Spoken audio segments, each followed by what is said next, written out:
کہ یا ایھا الذین آمنو، اے ایمان والو، کتب علیکم الصیام، تم پر روزے فرض کر دیے گئے ہیں، کما جیسا کہ کتب علی الذین من قبلکم، تمہارے سے پہلے لوگوں پر فرض کیے گئے تھے، لعلکم تتقون، تاکہ تم متقی بن جاؤ، پرہیزگار بن جاؤ۔ اب سب سے پہلے جو ہمارا موضوع ہے وہ ہے آمد رمضان المبارک اور فلسفہ صوم۔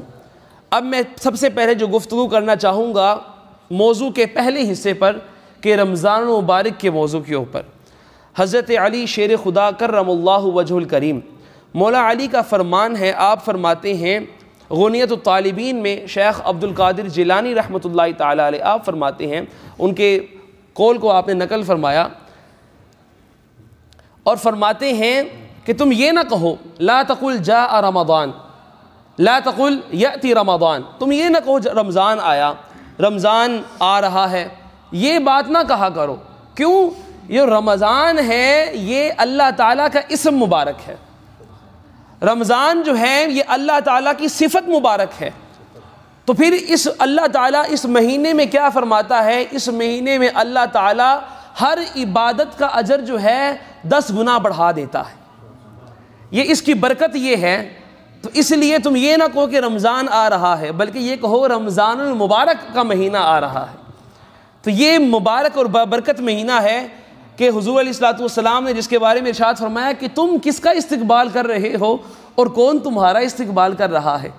تو اس کے استقبال کرنے کے حوالے سے بھی خصوصی اہتمام فرمایا حضور علیہ الصلوۃ والسلام نے۔ اور پھر ہم اس سے آگے چلتے ہیں، حضرت امام جعفر صادق علیہ الصلوۃ والسلام، آپ اس کی فضیلت کے حوالے سے بیان فرماتے ہیں کہ روزوں کی فضیلت کیا ہے، کہ اللہ تعالیٰ کیا خاص حکم جاری فرماتا ہے۔ امر اللہ تعالی الف ملائکۃ یمسون باجناحکم الی الصائم، اللہ تعالیٰ 1000 فرشتوں کو حکم دیتا ہے کہ اپنے پروں کو اس میرے خاص بندے کے چہروں سے مس کر دو، چھوؤ۔ کیوں؟ کہ یہ ساری دن سے لے کر رات تک جتنے بھی اوقات ہیں، ان سارے لمحوں میں بھوکا رہتا ہے میری رضا کے لیے، پیاسا رہتا ہے میری رضا کے لیے، نفسانی خواہشات سے دور رہتا ہے میری رضا کے لیے۔ تو پھر تم اسے اپنے برکت والے جو پر ہیں اس کے چہرے کے ساتھ چھوؤ، یہ اللہ تعالیٰ حکم دیتا ہے۔ اور فرمانے والے کون ہیں؟ بات کن کی ہے؟ حضرت امام جعفر صادق علیہ السلام کی۔ آپ کس کے بیٹے ہیں؟ حضرت امام زین العابدین علیہ السلام کے، اور وہ بیٹے ہیں حضرت امام حسین علیہ السلام کے۔ تو جب بابرکت زبان سے بابرکت جملے جب نکلتے ہیں اس کی تاثیر ہی الگ ہوتی ہے، اس کے جملے ہی الگ ہوتے ہیں۔ تو پھر تھوڑا سا ہم آگے چلتے ہیں رمضان المبارک۔ تو یہ رمضان کے اندر را، میم، ضاد، الف، نون، یہ 5 حروف ہیں۔ ہمیں یہ بظاہر 5 حروف نظر آتے ہیں، لیکن جو اللہ کے خاص بندے ہوتے ہیں انہیں ان حروف کے اندر بھی بڑے بڑے اسرار و رموز نظر آ رہے ہوتے ہیں جو عام بندے کو نظر نہیں آتے۔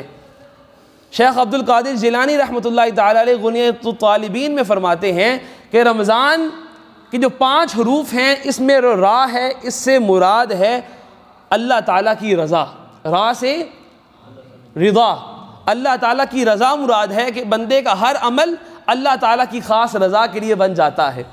اس کے بعد کیا ہے؟ میم، میم سے کہتے ہیں محبت الہی، کہ بندہ جو کچھ بھی کرتا ہے اللہ تعالیٰ کی محبت کو حاصل کرنے کے لیے کرتا ہے۔ اور اس کے بعد ضاد سے مراد ضمان ہے، جسے ہم اردو میں اسے زمان کہتے ہیں۔ اللہ تعالیٰ اسے گارنٹی دے دیتا ہے، بندے تو یہ رمضان المبارک کا روزہ رکھ لے، اس کے اندر اہتمام کر لے، عبادات کے اندر پورا اتر، تو پھر اللہ تعالیٰ تجھے جنت کی بشارت دیتا ہے۔ اور پھر آگے چل کے ہم پڑھیں گے کہ کس چیز کی اللہ تعالیٰ بشارات اس بندے کے لیے اتارتا ہے۔ اور پھر آگے آتا ہے الف، الف سے مراد الفت ہے، محبت ہے، چاہت ہے، ادب ہے اللہ تعالیٰ کی بارگاہ کا، کہ انسان اس وقت عام زندگی کے حالات کچھ اور ہوتے ہیں انسان کی زندگی کے، لیکن جب یہ مہینہ آتا ہے تو خاص وہ اپنی زندگی کو بدلنے کی کوشش کرتا ہے، اس کی طرف آ جاتا ہے۔ اور آگے فرمایا نون سے مراد، جو آخری حرف ہے رمضان کا، آخری جو نون ہے اس سے مراد ہے اللہ تعالیٰ کا نور، کہ جب انسان ایک ایسے پروسیجر سے گزرتا ہے کہ اپنی نفسانی خواہشات سے دور رہتا ہے، نہیں کھاتا نہیں پیتا، تو پھر اللہ تعالیٰ اس کے دل میں اپنے نور کی انوار کی بارش نازل فرماتا ہے، اس کے دل کو تمام طرح کی غلاظتوں سے پاک کر دیتا ہے اور خاص اپنا نور اس کے دل پر اتارتا ہے۔ تو یہ جب محبت کی بات ہے، جب رمضان کے 5 حروف کی نسبت جس انسان کو مل جائے تو اللہ تعالیٰ اس کی زندگی کو بدل دیتا ہے، پھر اسے تقویٰ کا وہ مقام ملتا ہے کہ انسان کی ساری زندگی نہ صرف رمضان المبارک میں بدلتا ہے بلکہ اپنی ساری زندگی کو بدل دیتا ہے۔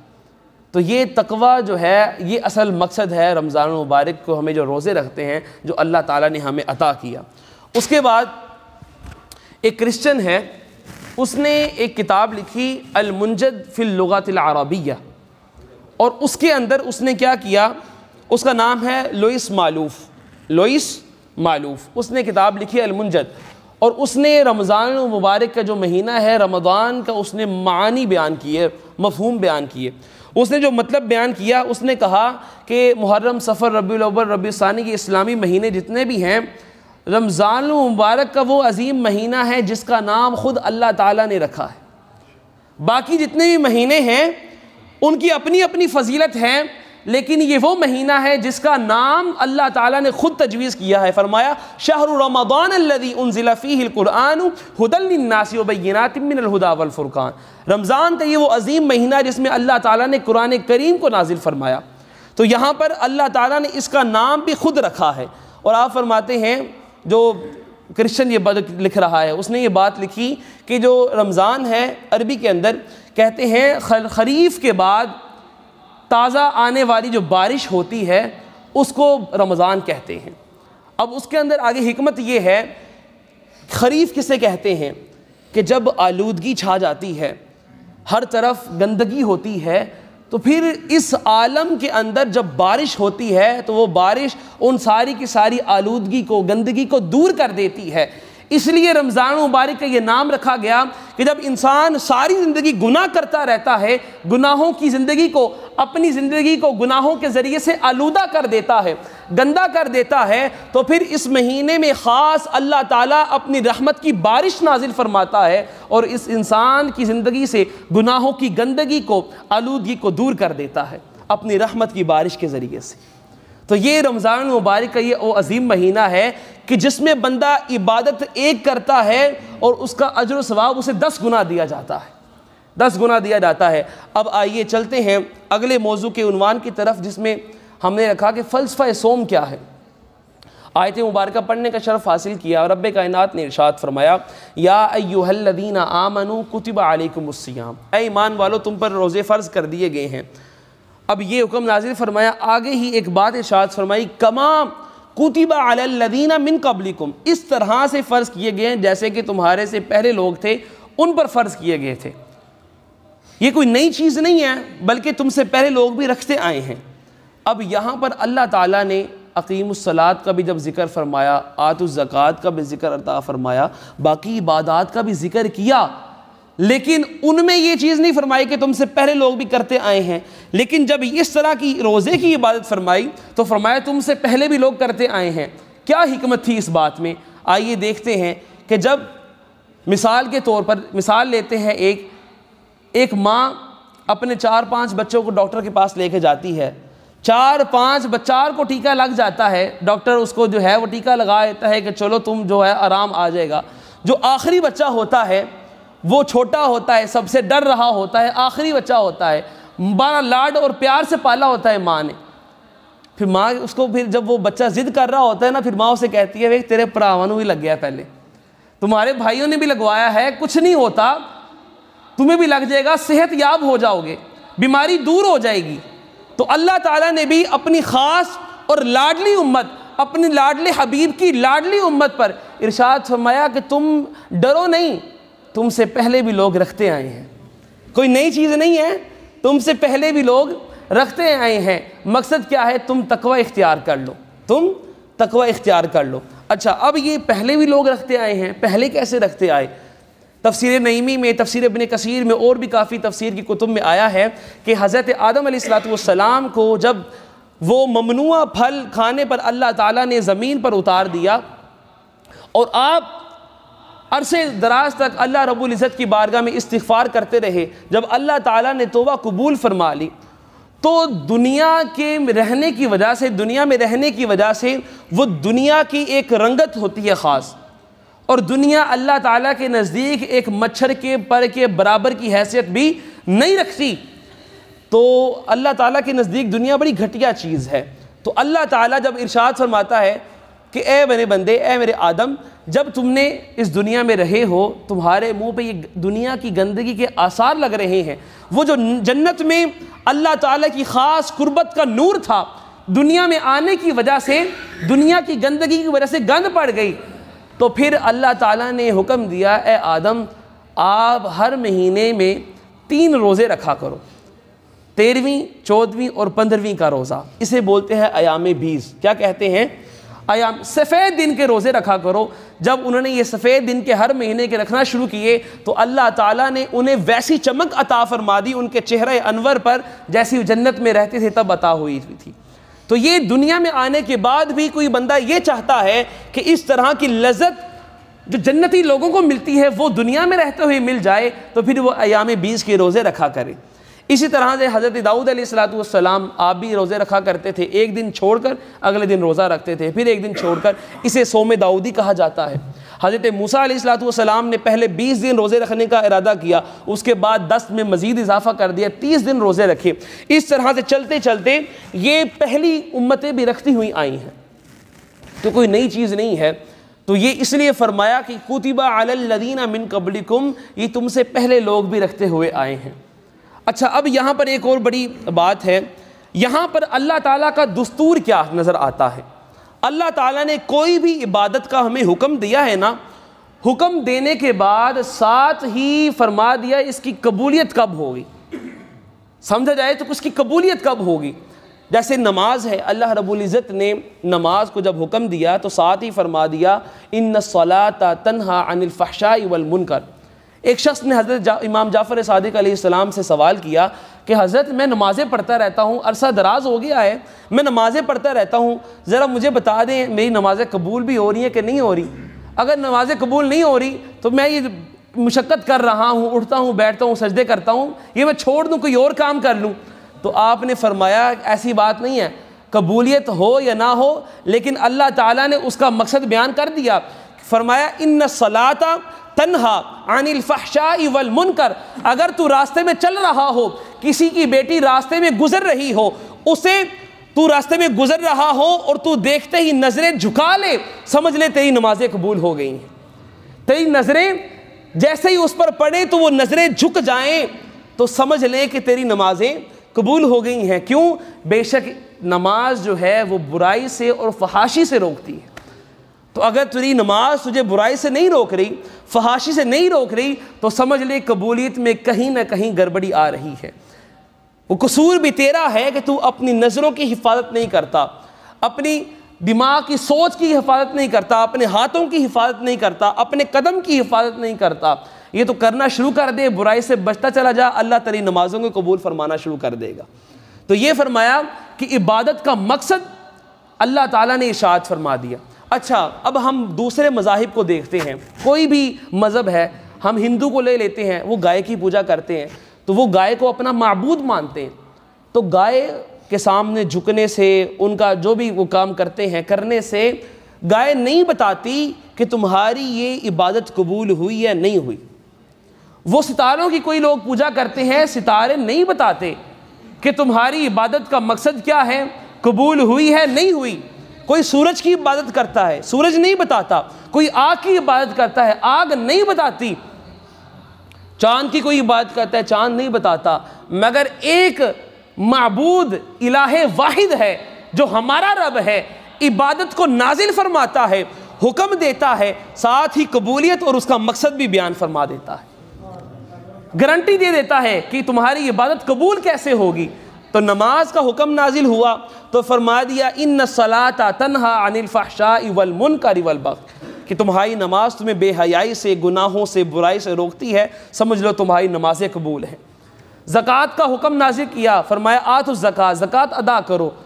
اب بندہ زکوٰۃ ادا کرتا ہے، اس کے دل سے مال کی محبت جب نکلنا شروع ہو جاتی ہے، اللہ تعالیٰ کی مخلوق سے محبت جڑنا شروع ہو جاتی ہے، تب جا کر انسان سمجھتا ہے ہاں اب یہ زکوٰۃ والی عبادت بھی قبول ہوئی۔ بندہ ساری زندگی مال جمع کرتا رہتا ہے، اللہ پاک بھی فرماتا ہے بندے 2.5% زکوٰۃ نکال، اس میں سے جو تو نے سال بھر کیے ہوئے مال کو جمع کیا ہوا ہے نا، اس میں سے زکوٰۃ ادا کر۔ جب بندہ نکالتا ہے زکوٰۃ کو، اس کا مال بھی اللہ تعالیٰ پاک فرما دیتا ہے، اور اس کے دل سے یہ ارادہ چلا جاتا ہے کہ میں نے مال کو اب جوڑنا ہے، بلکہ مخلوق خدا میں اللہ تعالیٰ کے راستے میں خرچ کرنا ہے۔ اسی طرح حج کا حکم دیا تو حج کے اندر سب سے پہلا مقصد اتارا اجتماعیت کا۔ کس کا مقصد؟ بولیے گا، کس کا مقصد؟ اجتماعیت کا۔ اور اجتماعیت کا مقصد بھی کیسا ہے؟ قربان جائیں کہ رنگ، نسل، مسلک نہیں دیکھا جاتا۔ کیا ہوتا ہے؟ بندہ کالا بھی ہو تب بھی وہ اپنے ساتھ والے کے ساتھ کھڑا ہوتا ہے، اس کا مسلک جو بھی ہو تب بھی ساتھ والے کے ساتھ کھڑا ہوتا ہے، اس کا دنیا میں عام روٹین کے اندر بڑا شاہانہ لباس ہو، اپنا لباس اتار کر سیم احرام میں، سیم لباس میں وہ بھی کھڑا ہوتا ہے۔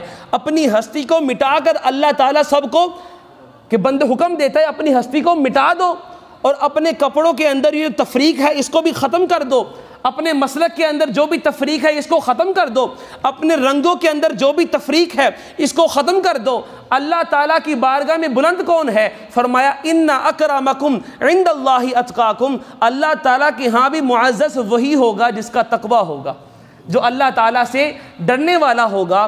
تو حج کے حکم نازل کر کے بھی اللہ تعالیٰ نے فرما دیا کہ اگر تم حج کر کے واپس آؤ، اپنے ساتھ والے بندے جو تمہارے ساتھ بیٹھ کر نماز پڑھ رہا ہے اس کے بارے میں اگر برا گمان کرو تو سمجھ لو کہ تمہارے حج کی قبولیت میں کوئی شک ہے تمہارے ساتھ والے بندے کے بارے میں اجتماعیت سے اگر تم پیچھے ہٹو، تفرقہ بازی کے اندر آ جاؤ، تو سمجھ لو تمہارے حج بھی پھر شک میں جا رہے ہیں۔ تو حج کا مقصد کیا ہے؟ اجتماعیت۔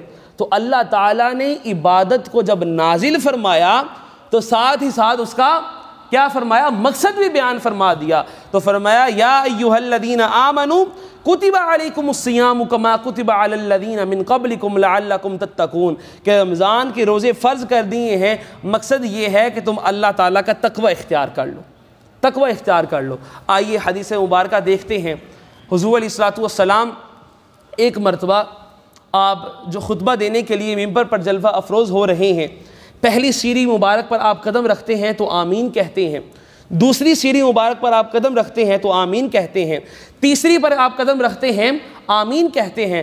صحابہ کرام رضوان اللہ علیہم اجمعین عرض کرتے ہیں یا رسول اللہ صلی اللہ علیہ وسلم کیا بات ہے، آج ہم نے بڑی عجب بات دیکھی ہے، آپ نے تینوں سیڑھیاں چڑھتے وقت آمین کہا ہے، کیا وجہ ہے؟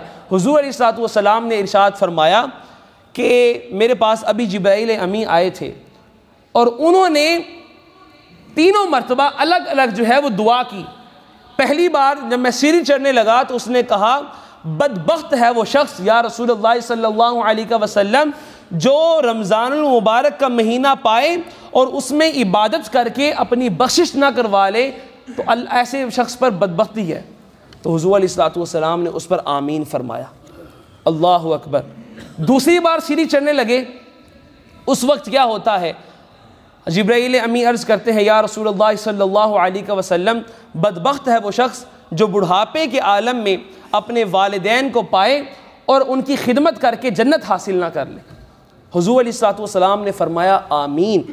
تیسری سیڑھی چڑھنے لگتے ہیں، جبرائیل امی عرض کرتے ہیں یا رسول اللہ صلی اللہ علیہ وسلم بدبخت ہے وہ شخص جس کے سامنے آپ کا نام لیا جائے اور وہ نام سننے کے بعد آپ پر درود نہ بھیجے۔ اب ذرا یہاں پر ٹھہر کر بات کو سمجھنے کی کوشش کیجئے گا۔ زبان ہو جبرائیل امی علیہ السلام کی اور دعا وہ کر رہے ہوں اور آمین کہنے والی ذات حضور علیہ الصلوۃ والسلام کی ہو، تو پھر اس کی قبولیت کا عالم کیا ہوگا، قبولیت کا درجہ کیا ہوگا؟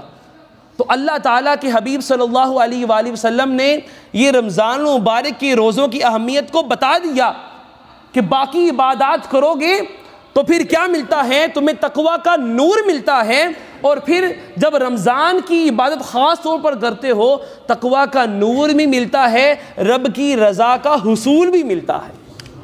اور پھر یہی بات نہیں، یہاں پر ہی نہیں صرف ارشاد فرمایا، اللہ تعالیٰ نے ارشاد فرمایا، حدیث قدسی ہے، حضور علیہ الصلوۃ والسلام فرماتے ہیں کہ اللہ پاک فرماتا ہے والذی نفس محمد بیدی، حضور علیہ الصلوۃ والسلام نے ارشاد فرمایا کہ قسم ہے اس ذات کی جس کے قبضہ قدرت میں میری جان ہے، لخلوف الصائمی، کہ جو روزہ رکھنے والے کی جو منہ کی جو بدبو ہے وہ اطیب عند اللہ یوم القیامت من ریح المسک، قیامت کے دن اس کی جو بدبو ہے اللہ تعالیٰ کے ہاں وہ ہے وہ مسک اور کستوری سے بھی زیادہ اچھی اور پسندیدہ ہوگی۔ روزے دار کی کس وجہ سے ارشاد فرمایا؟ جب بندہ سارا دن بھوکا رہتا ہے، اس کا معدہ خالی رہتا ہے، معدے کے اندر پھر وہ خلا کی وجہ سے طرح طرح کی بدبوئیں پیدا ہونے شروع ہو جاتی ہیں، لیکن یہ ہمیں بدبو نظر آتی ہے بظاہر، لیکن اللہ تعالیٰ کے ہاں قیامت کے دن یہ کستوری اور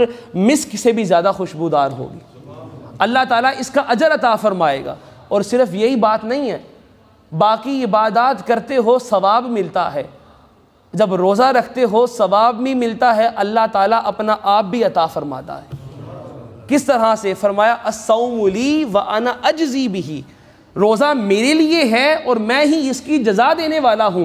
وفی روایت الصوم لی وانا اجزا بہ، روزہ میرے لیے ہے اور میں خود ہی اس کی جزا ہوں۔ تو پتہ یہ چلا کہ باقی عبادات کرتے ہو اللہ تعالیٰ اجر اتارتا ہے، ثواب دیتا ہے، لیکن جو روزہ رکھتا ہے اللہ پاک اسے اپنا آپ دیتا ہے۔ تو اس بندے کی کیفیت کیا ہوگی؟ تو جس کے لیے اللہ رب العزت یہ فرما رہا ہے کہ میں اسے اپنا آپ عطا فرما دیتا ہوں۔ تو پھر بتائیے کہ قبولیت کی ہمیں کس چیز نے روکا ہوا ہے کہ بندہ اس 30 دنوں کے اندر محنت کرتا ہے، روزے رکھتا ہے، نمازیں ادا کرتا ہے، نفسانی خواہشات سے دور رہتا ہے، لیکن جب رمضان جو ہی گزر جاتا ہے مسجد کے اندر پھر ویرانی چھا جاتی ہے، پھر 2 نمبری شروع ہو جاتی ہے، اپنی زندگیاں پھر وہی آ جاتی ہیں جو پہلے گناہوں میں گزار رہے تھے۔ اس کا مطلب یہ ہے کہ ہم نے تقوی اختیار نہیں کیا، عبادت کے مقصد کو نہیں سمجھا۔ حالانکہ مقصد تو یہ تھا کہ تم متقی بن جاؤ، پرہیزگار بن جاؤ، لیکن ہم اس مقصد سے دور ہو رہے ہیں۔ اللہ رب العزت ہم سب کو اس مقصد کو حاصل کرنے کی توفیق عطا فرمائے۔ جس کو یہ مقصد مل جاتا ہے اس کو پھر عبادت کی لذت بھی اللہ رب العزت عطا فرما دیتا ہے۔ اللہ رب العزت اس مقصد کو سمجھنے کی توفیق عطا فرمائے۔ وہ کسی نے کیا خوب لکھا تھا کہ خزاں کی رت میں گلاب لہجہ بنا کے رکھنا کمال یہ ہے، خزاں کی رت میں کمال لہجہ گلاب لہجہ بنا کے رکھنا کمال یہ ہے، ہوا کی زد پہ دیا جلانا جلا کے رکھنا کمال یہ ہے۔ اور پھر شاعر کیا کہتا ہے کہ ذرا سی لغزش پہ چھوڑ دیتے ہیں سب تعلق زمانے والے، ذرا سی لغزش پہ توڑ دیتے ہیں سب تعلق زمانے والے، سو ایسے ویسوں سے بھی تعلق بنا کے رکھنا کمال یہ ہے۔ کسی کو دینا یہ مشورہ کہ وہ دکھ بچھڑنے کا بھول جائے، کسی کو دینا یہ مشورہ کہ وہ دکھ بچھڑنے کا بھول جائے، اور ایسے لمحے میں اپنے آنسو چھپا کے رکھنا کمال یہ ہے۔ خیال اپنا، مزاج اپنا، پسند اپنی، کمال کیا ہے؟ خیال اپنا، مزاج اپنا، پسند اپنی، کمال کیا ہے؟ جو یار چاہے وہ حال اپنا بنا کے رکھنا کمال یہ ہے۔ جو یار چاہے وہ حال اپنا بنا کے رکھنا کمال یہ ہے۔ اللہ رب العزت جو کہ مومنوں کا دوست ہے، ولی ہے، تو پھر ہمیں یہ چاہیے کہ ہم اللہ تعالیٰ کی بارگاہ کا قرب حاصل کرنے کے لیے عبادت کے مقصد کو سمجھیں۔ حضور علیہ الصلوۃ والسلام نے ارشاد فرمایا کتنے ہی روزہ دار ایسے ہیں کہ ان کا روزہ رکھنا ان کو مشقت، بھوک، پیاس کے علاوہ کچھ نہیں دیتا۔ کتنے ہی نمازی ایسے ہیں کہ جن کا قیام کرنا محض ان کو تھکانے کے علاوہ کچھ نہیں دیتا۔ یہ حضور علیہ الصلوۃ والسلام نے کیوں ارشاد فرمایا کہ بندہ نماز بھی پڑھتا ہے لیکن اسے تھکاوٹ ہوتی ہے، اللہ تعالیٰ کی عطا نہیں ہوتی اس پر۔ کیا وجہ ہے؟ کہ بندہ نماز کی روح سے دور ہے، نماز کے مقصد سے دور ہے۔ مقصد کیا تھا؟ بندے تو برائی سے رک جا، فحاشی سے رک جا، لیکن اگر اس کے اندر یہ چیزیں ہیں تو اس کی نماز اس کو فائدہ نہیں دے رہی۔ اسی طرح روزے کا مقصد ہے کہ بندے تو اللہ تعالیٰ کا تقوی اختیار کر لے، اس کے ڈر جا، اپنی زندگی کو بدل لے۔ اگر 30 دن گزارنے کے باوجود بھی وہ یہ چیز نہیں اپناتا تو اس کے روزوں نے اسے صرف بھوک اور پیاس ہی دی ہے، اسے تقوی اور اللہ تعالیٰ کی راحت، اللہ تعالیٰ کی رضا کا حصول ہے وہ نہیں دیا۔ اللہ رب العزت رمضان مبارک کا ہمیں تقدس کا خیال رکھنے کی توفیق عطا فرمائے، کثرت کے ساتھ عبادت کرنے کی توفیق عطا فرمائے، اور اس عظیم مہینے میں عبادت کر کے اپنی بخشش کا سامان پیدا کرنے کی توفیق عطا فرمائے۔ وما علیہ الا البلاغ۔